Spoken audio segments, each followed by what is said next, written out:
আসসালামু আলাইকুম আরহামতুল্লাহ।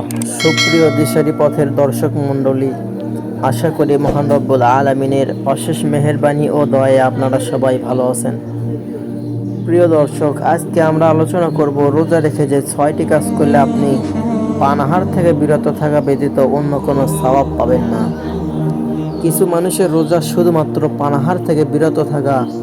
আসুন, যে 6টি কাজ ভয়ঙ্কর কাজ বর্তমান সময়ে আমাদের রোজাকে ধ্বংস করে দিচ্ছে, তা একবারের জন্য হলেও প্রত্যেকেরই জেনে নেওয়া দরকার।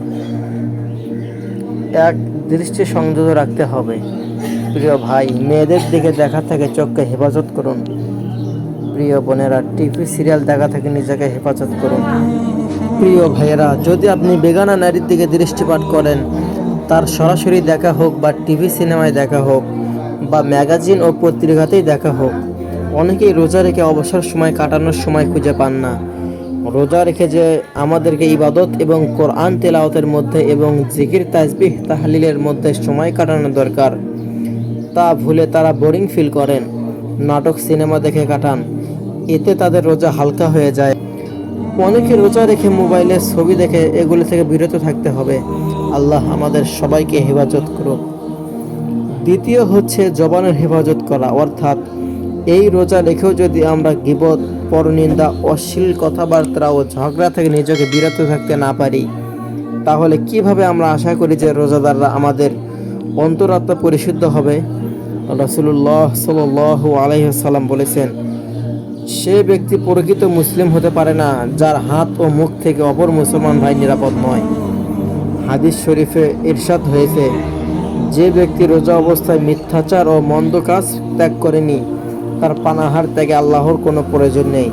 অর্থাৎ সেই ব্যক্তি পানাহার ত্যাগ করুক বা না করুক, তাতে কিছু যায় আসে না।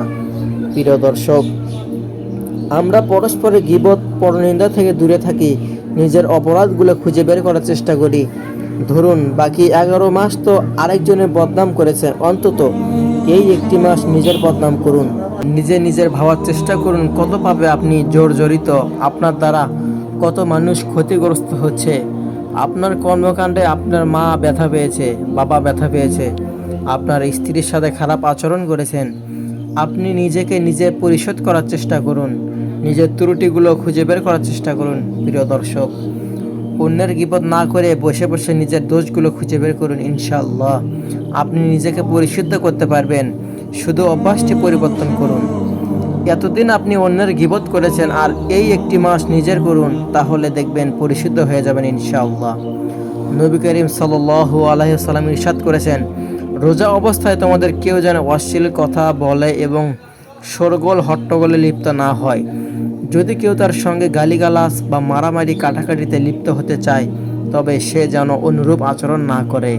প্রিয় দর্শক, এই রোজা আপনার সাথে যদি হট্টগোল করে, উচ্চস্বরে কথা বলে, এমনকি আপনার সাথে মারামারি কাটাকাটি হানাহানিতে লিপ্ত হতে চায়, আপনি শান্ত থাকুন।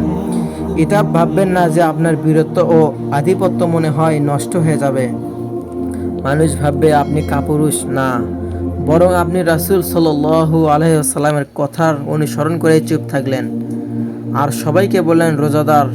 কারণ এ রোজা আল্লাহ রব্বুল আলামিন আমাদের উপর ফরজ করেছেন তো সংযম শিক্ষার জন্য। আমরা কি শুধু খাদ্য সংযম শিখব? আমাদের আর্থিক সংযোগ বর্জন করার প্রয়োজন নেই, অবশ্যই রয়েছে। তাই আমাদের শান্ত থাকতে হবে, উত্তেজনা পরিহার করতে হবে, যাবতীয় সকল প্রকার হট্টগোল শোরগোল থেকে দূরে থাকতে হবে। প্রিয় দর্শক, কানের হেফাজত করুন।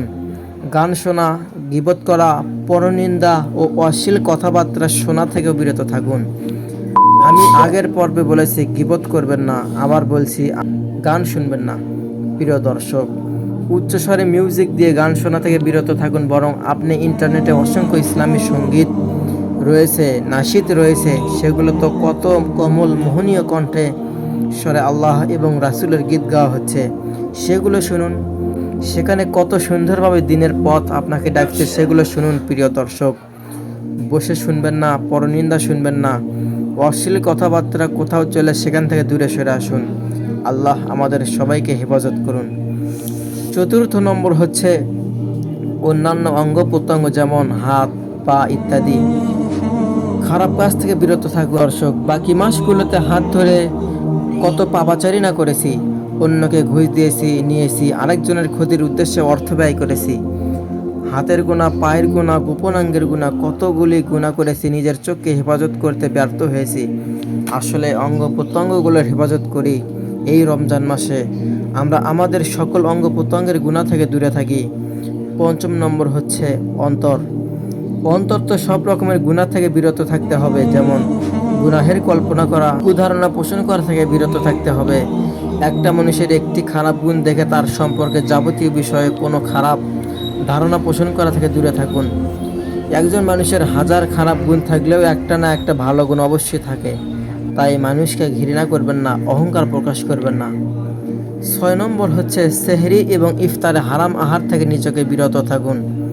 ইমাম গাজ্জালি রহিমাহুল্লাহ বলেন, যে ব্যক্তি রোজা রেখে হারাম খাবার দিয়ে ইফতার করে সে যেন একটি অট্টালিকা নির্মাণ করে আর একটি শহরকে ধ্বংস করে।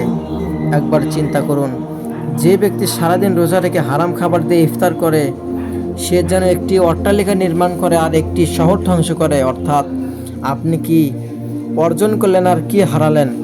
সারাদিন রোজা তো ধ্বংস করলেন, আবার হারাম খাবার খেয়ে আপনার সেই মাধ্যমে আপনি গুনাহগার হলেন।